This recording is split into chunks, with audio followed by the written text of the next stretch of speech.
तो आज हम एक दिलचस्प बातचीत का विश्लेषण कर रहे हैं। विषय है करोड़पति बनने का सफर। हाँ, और हमारे पास एक स्रोत है जिसमें अमित नाम का एक व्यक्ति है जो अपने मेंटोर राजन से पूछता है कि भाई बिना किसी बिजनेस आइडिया के या बिना पैसों के क्या ये मुमकिन है करोड़पति बनना? बिल्कुल। और ये सवाल आजकल बहुत से लोगों के मन में है ना।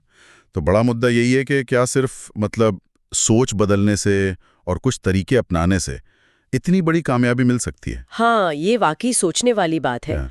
और आज हमारी कोशिश यही रहेगी कि इस बातचीत से वो सबसे अहम सबक और रणनीतियां निकालें जो शायद सुनने वालों के काम आए। चलिए देखते हैं। तो स्रोत की शुरुआत ही होती है एक बड़े दावे से कि पैसा कमाने से भी पहले मानसिकता बदलना सबसे जरूरी है। सही है, पर यहाँ मानसिकता का मतलब सिर्फ ये नहीं कि बस पॉजिटिव सोचो, नहीं।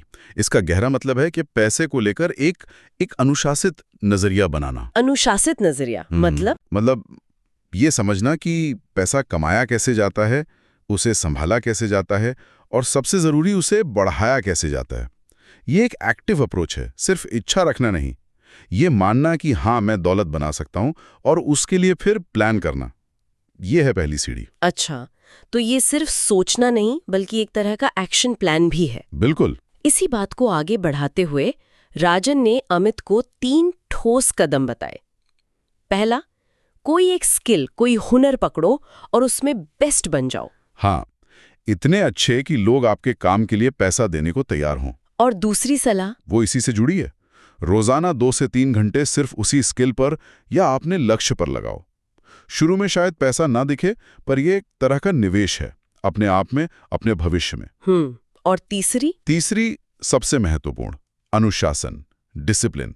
कोई शॉर्टकट नहीं चलेगा। धैर्य रखो, प्लान बनाओ और लगातार लगे रहो। ये अनुशासन वाली बात सुनने में तो सीधी लगती है, पर रोज इसे निभाना शायद यही सबसे मुश्किल हिस्सा है ना? बिल्कुल बिल्कुल। और यहीं पर स्मार्ट वर्क का असली मतलब सामने आता है। Smart work? हाँ, ये सिर्फ घंटों तक मेहनत करना नहीं है, बल्कि सही दिशा में फोकस के साथ मेहनत करना। जब आप स्किल सीखते हैं और रोज समय देते हैं, तो आपका एफर्ट स्मार्ट बन जाता है। आप सही जगह एनर्जी लगा रहे होते हैं। समझ गए। लेकिन फिर वही सवाल जो अमित ने भी पूछा था और जो मुझे लगता है बहुत लोग सोचते हैं, ठीक है स्किल सीख लेंगे, मेहनत भी कर लेंगे, पर वो बिजनेस आइडिया कहाँ से लाएं? हाँ, ये बहुत कॉमन सवाल है। हर कोई एक यूनिक आइडिया ढूंढ रहा है। तो राजन ने क्या कहा इस पर? और राजन का जवाब यहाँ बहुत बहुत प्रैक्टिकल है। वो कहते हैं आइडिया के पीछे मत भागो। अच्छा, तो फिर क्या करें? वो कहते हैं अपने आसपास देखो, लोग किस प्रॉब्लम से जूझ रहे हैं। क्या कोई ऐसी जरूरत है जो पूरी नहीं हो रही?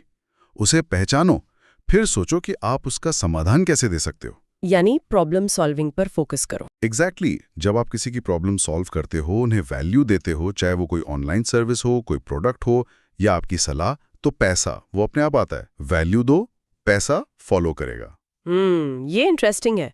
फोकस आइडिया से हटकर वैल्यू और प्रॉब्लम सॉल्विंग पर। बिल्कुल। और जो लोग पहले से नौकरी कर रहे हैं, उनके लिए भी राजन के पास कुछ सलाह थी। हाँ, उनके लिए भी एक बहुत जरूरी बात कही कि नौकरी मत छोड़ो। वो एक स्टेबल इनकम देती है, सिक्योरिटी देती है। अच्छा, तो फिर क्या करें? नौकरी करते रहो, लेकिन साथ में एक साइड हसल शुरू करो। कोई छोटा मोटा काम अपनी स्किल से जुड़ा हुआ, और रोजाना चाहे छोटी रकम ही सही, जैसे 100 रुपए बचाओ और उसे इन्वेस्ट करो समझदारी से। 100 रुपए रोज? सुनने में छोटा लगता है, लेकिन ये बहुत पावरफुल है। देखिए, नौकरी आपकी जरूरतें पूरी करती है, साइड हसल और इन्वेस्टमेंट आपकी वेल्थ बनाते हैं। वो रोज के 100 रुपए जब लगातार इन्वेस्ट होते हैं, तो कंपाउंडिंग का जादू चलता है। कंपाउंडिंग मतलब ब्याज पर ब्याज? हाँ, आसान भाषा में वही।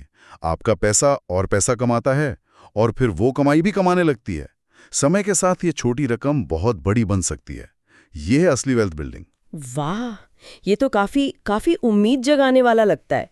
स्किल, अनुशासन, problem solving, side hustle, investment. लेकिन फिर वही सवाल आता है जो अमित ने पूछा था, क्या गारंटी? हाँ, गारंटी वाला सवाल है। क्या राजन कोई गारंटी देते हैं कि ये सब करने से करोड़पति बनी जाएंगे? नहीं, और यही राजन की अप्रोच की ईमानदारी है। वो साफ कहते हैं, जिंदगी में किसी चीज की गारंटी नहीं होती।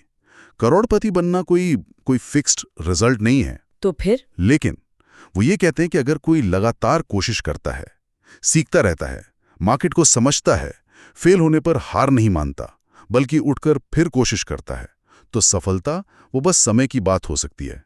It's a matter of time. ये सफर लगातार लगे रहने का है, सीखते रहने का है। तो कुल मिला के इस पूरी बातचीत का निचोड़ ये है कि करोड़पति बनने की यात्रा एक सोच से शुरू होती है, एक एक्टिव डिसिप्लिन वाली सोच। हाँ, फिर आता है स्किल, लगातार स्मार्ट मेहनत, प्रॉब्लम सॉल्व करने पर फोकस, धैर्य और छोटी शुरुआत करने की हिम्मत है। बिल्कुल। और जैसा राजन ने आखिरी में कहा, वो लाइन मुझे याद है, बड़ा बनने के लिए बड़ा सोचना पड़ता है। स्टार्ट छोटा करो, सोच बड़ी रखो और कभी रुकना मत। ये शायद सबसे बड़ा टेक अवे है। एकदम सही कहा। और यहाँ मैं श्रोताओं के लिए एक सवाल छोड़ना चाहूंगी, सोचने के लिए। हाँ, जरूर। देखिए, इस पूरी बातचीत में प्रॉब्लम सॉल्विंग और वैल्यू देने पर बहुत जोर है। तो सवाल ये है कि कोई व्यक्ति ये कैसे पहचाने कि वो कौन सी प्रॉब्लम है जिसे सॉल्व करने का उसमें सच में जुनून है। वो कौन सा एरिया है जहां वो सचमुच की वैल्यू क्रिएट कर सकता है। अपने उस पैशन और मार्केट की ज़रूरत, उस मेल को ढूंढना शायद इस सफ़र का सबसे पर्सनल और सबसे अहम हिस्सा है।